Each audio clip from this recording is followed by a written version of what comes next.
ଆପଣ ଗୃହ ଆରମ୍ଭ କରିବାକୁ ଚାହୁଁଥିଲେ କେମିତି କରିବେ ଗୃହ ଆରମ୍ଭ? କେଉଁ ବାର, କେଉଁ ତିଥି, କେଉଁ ନକ୍ଷତ୍ର, କେଉଁ ପକ୍ଷ, ଆପଣ କେମିତି ଆରମ୍ଭ କରିବେ ଗୋଟେ ନୂତନ ଗୃହ? ଏସବୁ ବିଷୟରେ ଆମେ ଆଜି ପୁଙ୍ଖାନୁପୁଙ୍ଖ ବିଷୟରେ ଆଲୋଚନା କରିବା। କେଉଁ ବାରରେ, କେଉଁ ନକ୍ଷତ୍ର, କେଉଁ ଯୋଗ ଆଉ କେଉଁ କରଣରେ এই 5ଟି ଜିନିଷ ଦେଖି ସାରିଲା ପରେ କେମିତି ଆପଣ ଘରଟି କରିବେ ଆଉ ଯେଉଁ ଘରଟି ଆପଣ କରିବାକୁ ଯାଉଛନ୍ତି ବା କରିବେ ତାର କୌଣସି ପ୍ରକାର ବାସ୍ତୁଜନିତ ସମସ୍ୟା ଯେମିତି ନ ହଉ, ଏସବୁ କ୍ଷେତ୍ରକୁ ଆମେ ଦୃଷ୍ଟିକୋଣରେ ରଖି ଘରଟି ଆମେ ତିଆରି କରିବା। ତେବେ ଆସନ୍ତୁ ଆଜି ଜାଣିବା ଗୃହାରମ୍ଭ ଦିନ, ବାର, ନକ୍ଷତ୍ର ଏବଂ କ'ଣ କେମିତି ରହିଛି ତାର ଶୁଭାଶୁଭ। କେଉଁ ଦିନ ଆପଣ କଲେ ଆପଣଙ୍କ ପାଇଁ ଅତ୍ୟନ୍ତ ମଙ୍ଗଳ ହେବ, ଆସନ୍ତୁ ଜାଣିବା।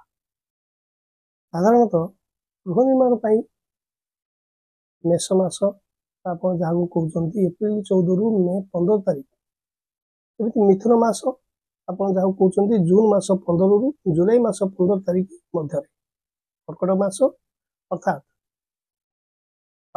ଜୁଲାଇ ମାସ 15ରୁ ଅଗଷ୍ଟ ମାସ 15 ତାରିଖ ମଧ୍ୟରେ, ଏମିତି ଆପଣ ତୁଳା ମାସ ଯୋଉଟା କହୁଛନ୍ତି ଆପଣ ତୁଳା ମାସ ଅର୍ଥାତ୍ ଆପଣଙ୍କର ଅକ୍ଟୋବର 15ରୁ ନଭେମ୍ବର 15 ତାରିଖ ମଧ୍ୟରେ, ଏମିତି ଯଦି ଆମେ ଦେଖିବା ବିଛା ମାସ ବା ଆପଣଙ୍କର ଇଂଲିଶରେ ନଭେମ୍ବର ମାସ 15 ତାରିଖରୁ ଡିସେମ୍ବର ମାସ 15 ତାରିଖ ମଧ୍ୟରେ, ଏମିତି କୁମ୍ଭ ମାସ ଅର୍ଥାତ୍ ଫେବୃଆରୀ ମାସ 15 ତାରିଖରୁ ମାର୍ଚ୍ଚ ମାସ 15 ତାରିଖ ମଧ୍ୟରେ, এই ଯେଉଁ 6ଗୋଟି ମାସ, ଯେଉଁ 6ଗୋଟି ଆପଣଙ୍କର ମାସ ରହିଲା, এই 6ଗୋଟି ମାସରେ ଗୃହାରମ୍ଭ ପାଇଁ ସର୍ବଶ୍ରେଷ୍ଠ ଦିନ ଅଟେ।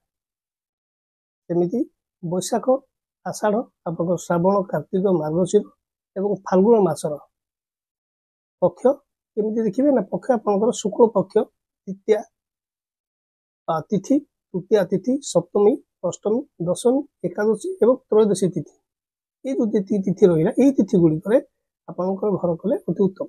ଯେମିତି ବାର କଥା କହିବା, ବାର ମଧ୍ୟରେ ଗୁରୁବାର, ବୁଧବାର ଏବଂ ଶୁକ୍ରବାର, ଏହା ଅତ୍ୟନ୍ତ ଶୁଭ ଫଳ।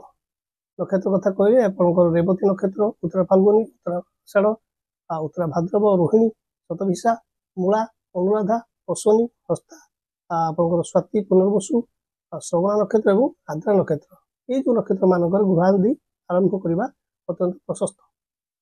ରବିବାରରେ ଉତ୍ତରା ଫାଲ୍ଗୁନୀ ଏବଂ ଉତ୍ତରାଷାଢ଼, ଉତ୍ତରା ଭାଦ୍ରବ, ରୋହିଣୀ, ହସ୍ତା, ମୂଳା ଏବଂ ରେବତୀ ନକ୍ଷତ୍ର।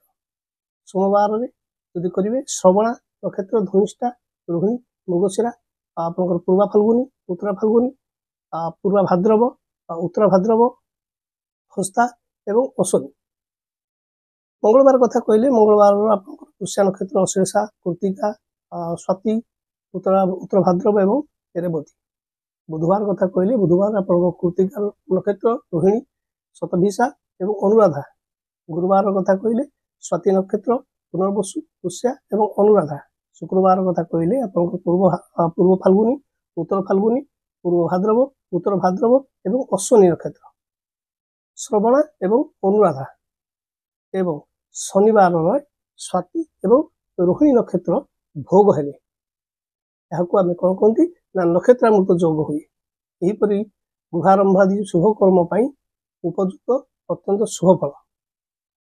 ବିଷ୍କୁମ୍ଭ ଠାରୁ ବୈଧୂତି ପର୍ଯ୍ୟନ୍ତ ଜ୍ୟୋତିଷ ଶାସ୍ତ୍ରରେ 27 କୋଟି ଯୋଗ ରହିଛି। ତା ମଧ୍ୟରୁ ଆପଣଙ୍କର ବଜ୍ର, ବ୍ୟାଘାତ, ଶୂଳ, ବ୍ୟତିପାତ, ଅତିଗଣ୍ଡ, ବିଷ୍କୁମ୍ଭ, ଗଣ୍ଡ ଏବଂ ପରୀଖ ଯୋଗରେ ପରିତ୍ୟାଗ କରି ବାକି ଶୁଭ ଯୋଗ ଗୁଡ଼ିକ ଗୃହାରମ୍ଭ ପାଇଁ ମାନେ ବହୁତ ଶୁଭ ଫଳ ଦେଇଥାଏ। ଗୃହାରମ୍ଭ ମୁହୂର୍ତ୍ତ ଆଦି ନିର୍ଣ୍ଣୟ କରି ଗୃହାରମ୍ଭ କରାଗଲେ ଗୃହକର୍ତ୍ତାଙ୍କର ଶୁଭ ହିଁ ଶୁଭ ହୋଇଥାଏ। ଜୟ ଜଗନ୍ନାଥ।